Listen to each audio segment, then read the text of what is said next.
Before the Civil War, the United States still allowed slavery. Because of their poor living conditions, many slaves attempted escape. Unfortunately, without help, many slaves were unsuccessful in their attempt at freedom. Escape attempts were often punished by brutal whippings or beatings.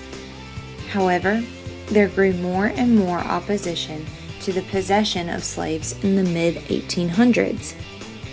Many people of the northern states began fighting slavery after hearing about the cruelty of slave owners. These people, both African American and white, were known as abolitionists. These abolitionists began assisting escaped slaves by giving them safe houses.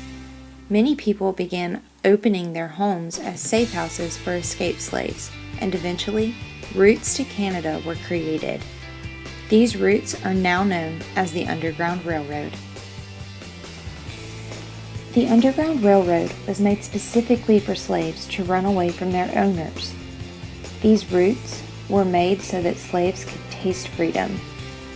Although the reward of freedom at the end is sweet, it was not easy.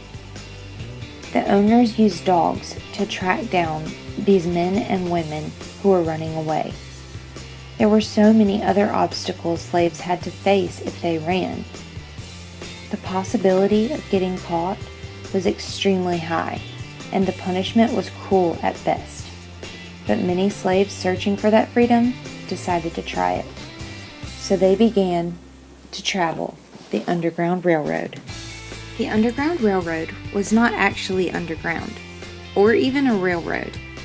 In reality, it was simply a series of secret routes and safe houses that created a passage to the north, or, in slaves' minds, freedom. It was simply called the Underground Railroad because it was a secret, or an underground rebellion, and it was considered a railroad because of the rail terminology used in the code. For example, the individuals leading the slaves to freedom were called conductors, and resting spots were known as depots. Many helpers in the Underground Railroad only knew about their particular part of the railroad. This was done to prevent anyone from uncovering the entire route.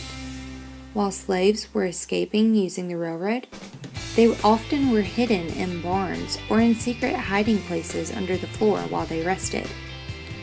Of course, there were no cars back then, so many had to travel by foot or wagon. This made it more difficult for children who were trying to escape, because it was often difficult for them to keep up with the group. Women also had hard times escaping, not because they couldn't keep up, but because they were often not let off the plantations as men were. This made it exponentially more difficult for them to get away. This did not mean that women and children did not escape using the Underground Railroad, though.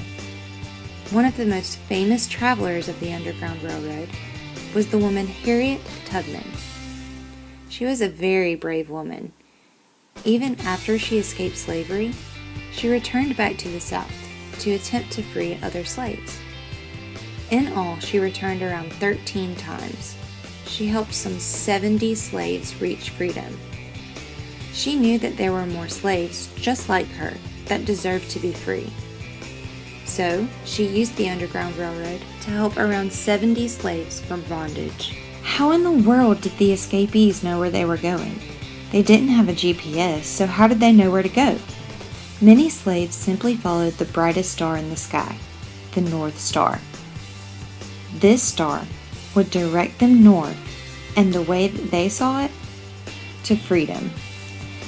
Many slaves used the code the drinking gourd to talk about the North Star, so that the owners wouldn't catch on. They also looked for moss on trees, which indicated north because moss always grows on the north side of trees. Many clues and tips were given through songs and stories told among the slaves in ways that the owners would not understand. One example is the song Follow the Drinking Gourd. Again, the drinking gourd It's the same thing as the North Star.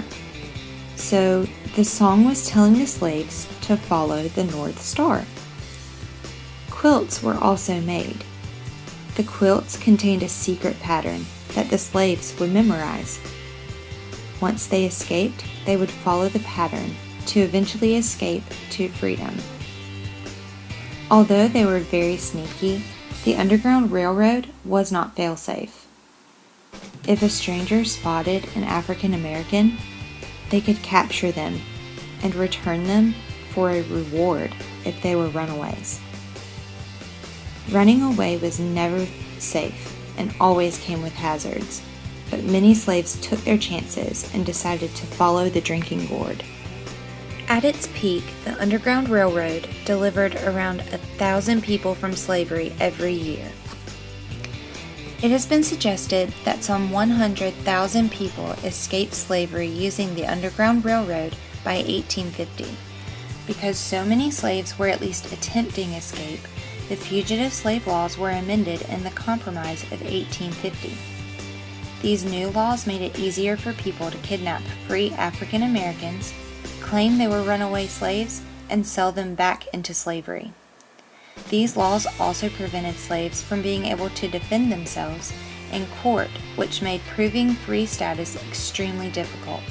Even with the advances with the fugitive slave laws, many African American escaped slaves were able to use the Underground Railroad to find their freedom in Canada. True North, a novel of the Underground Railroad, is a story written by Catherine Lasky. It tells all about the lives of two girls living in America in the 1850s. These two girls seem to be so very different, but their lives are more similar than it may seem. Lucy is from an upper middle class family in Boston, and she feels trapped to live out the same boring lives as the rest of her white socialite family.